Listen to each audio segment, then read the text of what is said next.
Make your brand extra. Today I'm talking to Tisha Winkler. Tisha, it's so good to have you. Oh, thank you. Nice to be here. Yeah. So Tisha is an author, and she's going to tell us all about all of the amazing things that she's been doing. She's a podcast host. She has such a long list of awards that she's won, and it's so good to have her. She's going to talk to us all about how she built an amazing brand, and it's going to be a good time. So Tisha, tell us about yourself. Tell us your backstory and what led you to becoming an author. Yes, good morning. My name is Tisha Winkler. I'm from Baltimore, Maryland, and I'm 48 years old. I actually started writing as a child. My friends used to laugh at me because I used to buy people like different cards and put phrases inside the cards. So that actually started when I was younger. And I give credit to my mother because she always took me to the library, always took me to the bookstores like once a month, to purchase different books. So when I was 18 years old, when I went to college, I took English 101 and I actually failed 3 times. So I went back and took English 101, and this time I passed with a B. So during that time, I said, well, I enjoyed writing. I said I just needed some more refresher courses. I took creative writing in college, and my professor told me to write a poem. And this time I received an A, and my professor told me, I think you should be an author. Oh, I love that. So you had that little spark. It was always in there, but somebody really kindled that flame for you. I love that. Yeah. Oh, what a good mom. Yeah, she was a good mom. Inspiring that in you. I love that. So tell me about how you found your voice in writing. So you took these classes in college, and then you took a creative writing class. So you do a lot of poetry, and I know you said it came from like a young age. But how did you find your voice, your brand within writing? I think for years even in school, I used to, I was always a good argument person in my papers. I mean, the grammar wasn't too good sometimes, but even though I was in college, I also took like a woman history class, and I actually received an A in that. So I really think during that time, it actually pushed me like further to try to discover some things that I enjoy doing. But it's funny because I have been working in the Head Start program as an assistant teacher for 16 years, and I actually stopped. I have a new job now working with children with disabilities. But all my coworkers, all my family and friends, they always said for years, please write a book, please write a book. And during that time, I wasn't ready. But my teacher, Barbie M. Johnson, was an author at the time, and she published my first book, Just a Thought, a poetry book. That's so cool. So it was while you were working in that job, is when your book got published? Like she kind of took you under her wing? No, actually, during the time when we were working, she kept telling me to write the book. Actually, I didn't write my book until my mother passed away, and we wasn't working anymore in the Head Start program, but we were still friends. I see. So she still encouraged you like along the way. And that was your poetry book. Yes, it was Just a Thought. Just a Thought. I love that. So what would you say the biggest obstacle was for you when she was telling you, hey, you should write a book, you should write a book? What was the obstacle there? Was there something that kept you from getting started? Yes, I will admit during that time, it was the finances, the lack of time, because, working with children and trying to, go to college and balance. I just wasn't ready. And even though the time I wasn't ready, I just thank God that I was ready now, and the book is here now. Yeah, for sure. Yeah. So as you started writing, did you have a person in mind? I know you said it was after your mother died. Were you writing to someone? How did you find your audience that you were writing for? Was it just something? Oh, go ahead. Oh no, I always had an audience because I have a women's group too. So for years I would write people poems. I mean, like Christmas time, even in my old church, I used to be in the we had like poetry night like once a month on Fridays where we had tea and coffee and spoken word. So I always gave back with like poetry. So it's always been in me. Awesome. And now you say you have like so your group was like the in-person church group. Were you building an online following at the same time? Oh, yes, I was. Yeah. So and that's where you promote a lot of your work. Yeah. Yeah. Yeah. So, what platform are you building on? What do you prefer to build on? Do you see a lot of traffic coming from one platform more than the other? I actually know now for me, because every platform is different for everyone. Right. Because I put a lot of stuff on Instagram and TikTok, but my main audience is on Facebook. I actually have 2 pages. Okay. We'll make sure to Yes. list those in the description of the episode, but you're welcome to tell us about Yeah. those and tell like what you're building on each page. Yes, on my main page, I know I have 6,000 followers and like 5,000 friends. It's mainly people that I have met, like different people in my community where I work, people that I have met even doing podcasting. And my second page, I hate to admit, I don't know most of the people on that one. That's But okay. I You try don't to, have to know get to know everybody. When you're an author, you don't have to know everybody. You just want everyone to know you. Yeah. That's Yes. So what is that page? So is the first page where you have the 6K following, is that your personal profile or is Actually, that a yes. business page? That's your personal profile. Okay, cool. Now have you let's dive into like the nitty-gritty there. Have you monetized your Facebook following at all? I think I have monetized. I did get $1. I was like, wow. I'm still waiting to get some more money now. Do you create a lot of content on there? I'll have to go look. I haven't looked at your Facebook profile, so I have to go look at it. Do you create like a lot of reels on there? Are you doing mostly like written out posts? Are you doing like images? What are you creating on your Facebook page? Actually, I'm doing all of the above. I think I've been more relaxed now because I've been doing more podcasting. But in June, I think I reached over 90,000 people. Wow, that's awesome. In June, yes. Yeah. So I think now, since I've been slowing down a little bit, I think every month I've reached at least about 50,000 people a month. That's super cool. Now, your podcast that you do you have your own podcast or are you podcasting with a group of people? Tell us about that. Well, actually, it's funny. Me and my author, Barbie M. Johnson, we actually started podcasting on the Coyoteman Show Network called the Bookbreakers, and we actually did it for a year. And Barbie left for a while, so I actually did 2 more podcasts on there. I was a co-host with Robert C. Rolock on What a Difference a Day Made, and I was a host of the Save the Youth podcast. So now me and my publisher, Barbie M. Johnson, we're doing our own podcasting on Facebook, like on different platforms, and we do it on Zoom. Okay, very cool. So do you find that the podcast that you're on, is it driving a lot of traffic to your book sales? Or is it just something that you started as more of like a passion project? It actually has brought some book sales for me and my publisher because she's a publisher and author, and it has brought in even like more followers too now. Okay, very cool. Yeah. What strategy across your entire time of being an author, what has been the most effective strategy in getting people to buy your book? I think being consistent what you do, because I know most time if I'm not like posting and giving people options on what I have available, but you have to put in the time, and it's going to take a lot of sacrifice. Yeah. To get promotions out there and the people to buy your product. Yeah, you're so right about that. Social media is sometimes something that feels like you work for free really hard at for a long time before you ever reap any kind of reward from it. Yeah. So aside from podcasting and social media, is there any other offline traffic source that you use? Do you do, I know you talked about your church events. Do you do any other events locally that drive traffic to your book sales or any of your podcasting or anything else? I tag a lot. So I might, I might tag and try to, guess. I mean, I'm telling them a little secret.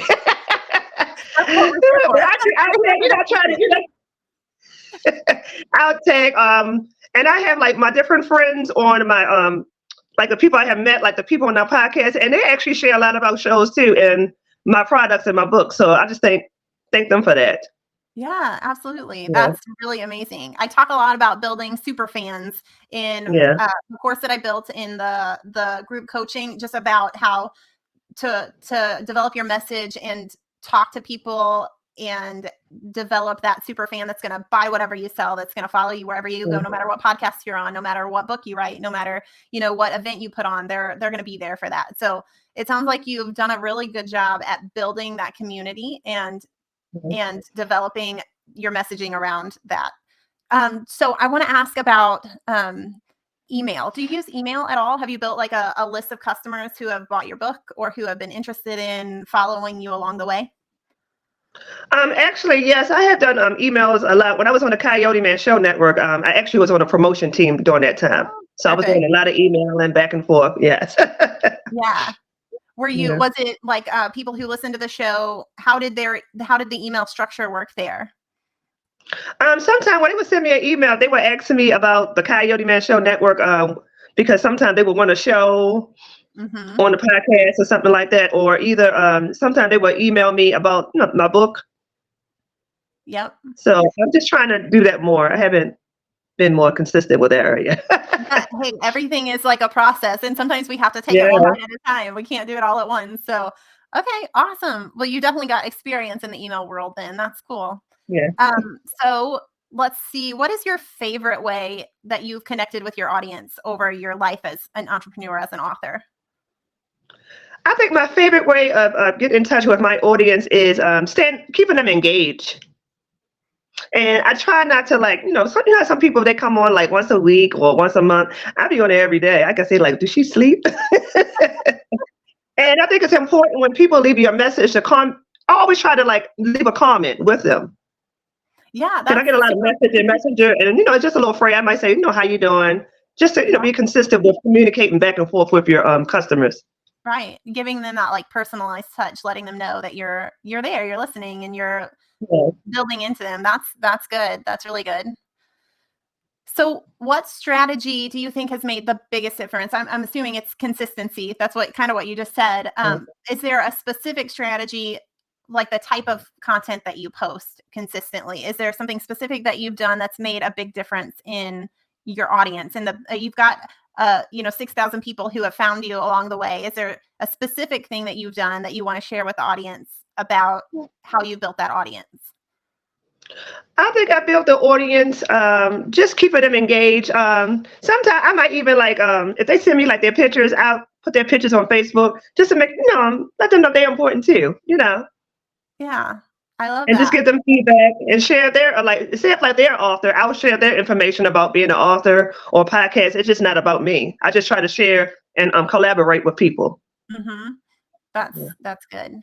So if you were speaking, let's pretend that you are in the position that your mentor was in for you, your publisher was in for you. Let's put you in that position for someone else. What advice are you going to give someone who's just starting out, who maybe thinks that they want to write a book or become an author of poetry or whatever avenue they're going to go down? Tell me what you would tell them to get them started down the right path. To get you started down the right path of being a writer and an author, make sure you have the tools that you have to make it necessary to be a writer.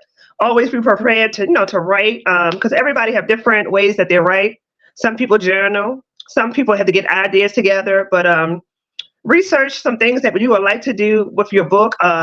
Make sure you get the right publisher, because it takes a lot of time and effort. Because you're going to be with this person for a while. You have to get them the ideas, how you want your book, structured with pictures, and just the main and the finance part. Make sure you have your finances together too, because you want to get this book together. You don't want to be having things hindered because you don't have things together and in order.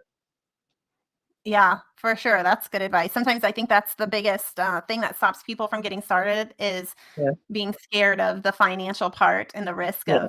of doing a book run, getting even a small amount of books printed is expensive. So, and then you Yes, it think like, is. well, it's all on me. I have to promote it all and, be the one to sell everything. So going back to the very first thing you said in that answer, the tools that you need. So you said, make sure that you have the tools that you need. Is there any specific tool that you would recommend that people look into or have at the beginning? Yes, because I didn't know at the time that because during the pandemic, I bought myself a computer, I bought myself a printer, and I'm so grateful that I had all that stuff prepared, because I actually have an assistant too. Her name is Joanna Falcon, and she typed everything up for me. I had 3 books. She typed everything up for me and sent it to my publishers. Oh, that's awesome. That's a blessing Yes. to have someone who can do all Yeah. of this that you don't Yeah, want to that wasn't do. my area of expertise. Right. Yeah. So when you sit down to write, how are you writing? Are you typing? Are you writing by hand? How do you prefer to write and be like in that creative zone? Actually, for my creative writing, I had to write in like journals, composition books, notebooks. Yeah. And I had to label all of my books. Say if like I have just a thought, everything is just a thought, and I'm writing that book. It might be part 1 or part 2, and I don't type nothing. I let my assistant do it. I love that. I love that you write by Yeah. hand. I think that is becoming like a lost art. Everyone's like Yeah. typing everything, so that's amazing. I'm a writer too. Like I mean, I like to handwrite things. I don't like my planner to be digital. I want to like see it on paper, and yeah, there's something different. There's something magical that happens when you're pen to paper, I think. So, let's see. When you are, let's talk about your actual creative process. So you're pen to paper, you're sitting down, you're brainstorming and coming up with everything, and then after your creative process, you're handing that off to your assistant. Your assistant is typing it, and then what happens? What happens after that? I forgot a part. Sometimes I need music in the background. Yeah. Yeah. Yes, go ahead. Oh, I was going to say music with words, or does it need to be like instrumental only? Actually, both. Okay. I didn't know if the words are like, I would be like singing along. Like I love, even though I'm an author, I love like Jill Scott. I love Jill Scott, so I can really write to Jill Scott real good. Oh, I love that. That's so good. Yeah. So once you have your thoughts written out and you've gone through kind of your creative side and you hand it off, then what happens on the publishing side for you? You hand it off to your publisher. Do they take care of all of the marketing for you, or is that all on you?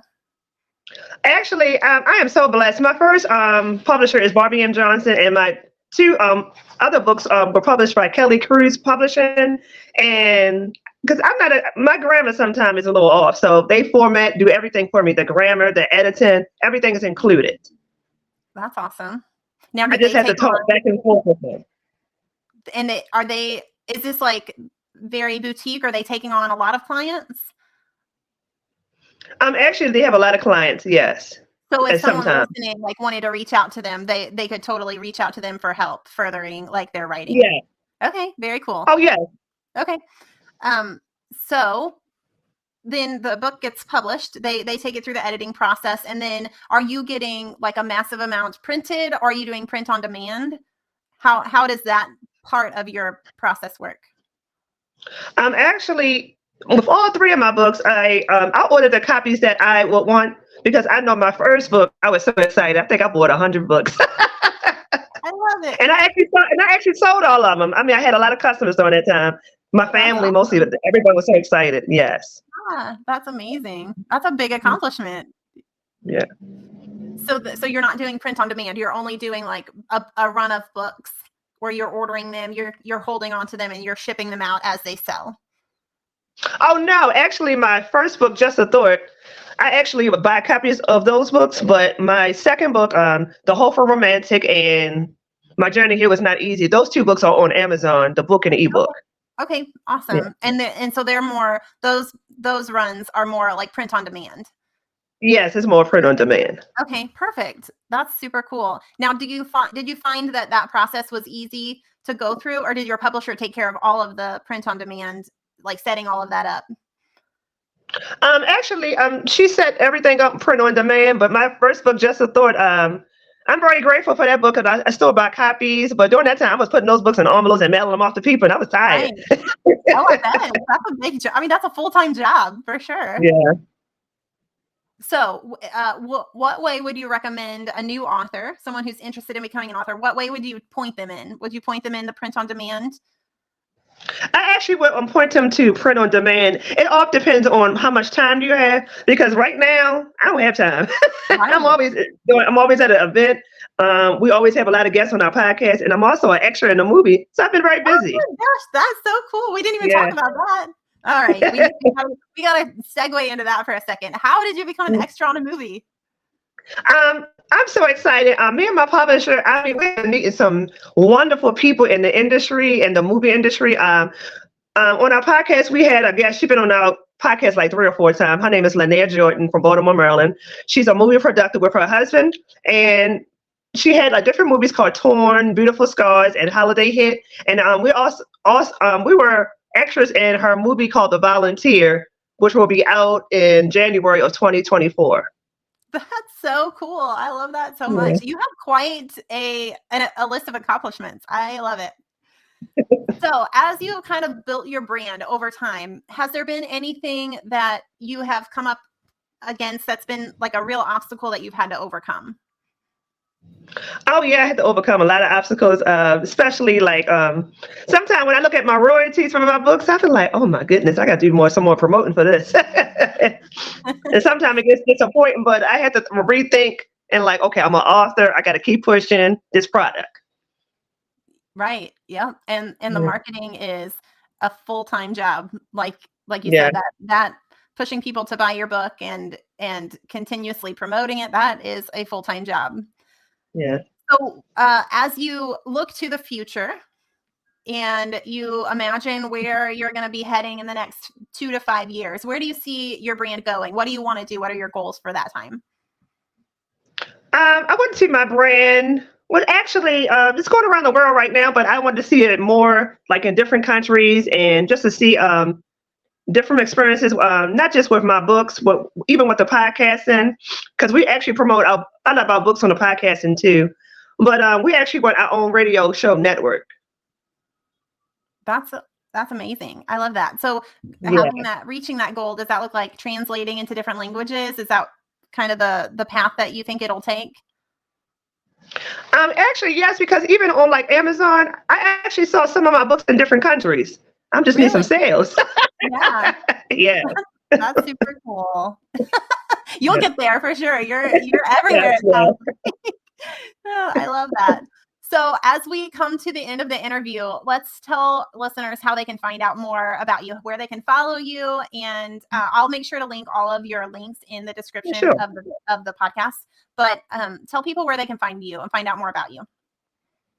Yes, the audience can find me at Tisha Winkler on Facebook. I'm also on TikTok, Tisha Winkler. I'm also on Instagram, same name, Tisha Winkler. I think I have 2 accounts on Instagram and TikTok because I forgot my passcodes, but it's still Tisha Winkler. I'm a little goofball, but and also I can be reached at Tisha Winkler at 57@gmail.com. And my book's The Hopeful Romantic and My Journey Here Was Not Easy. The ebook and book is available on Amazon.com. Perfect. And I'll definitely link all of that in the show notes in the description of the podcast so that people can find you easily and all of the accounts, no matter where you are. So thank you so much, Tisha, for coming on today and talking about building a brand, building a book, and being a podcast host and all of the various and movie extra. Oh my goodness. I love it so much. Thank you so much for coming on and sharing your journey with us. And I hope to have you back on soon to see how it's going and to reconnect again. Thank you so much. Have a wonderful day. Thank you. Thank you. Hey, friends. If you enjoyed this episode, I would love it if you hit the subscribe button because friends are fun and success is cool. And here you're going to find both of those. If you're listening on Apple or Spotify, leave the show a review. And when you do, your review could be the next one that I read out loud on the show. Oh, and before you go, check out the description box for tools and resources that you can use to make your brand extra, like our free Branding 101 Facebook group. And do you want to take it to the next level? Then check out the link to our mastermind group, The Extras, where you can connect with a high-level group of entrepreneurs through live group coaching, exclusive deals, private trainings, and so much more. My name is Alicia, and I teach entrepreneurs like you to create irresistible brands that can't be ignored. Thanks for watching, and I'll see you in the next one. Make your brand extra.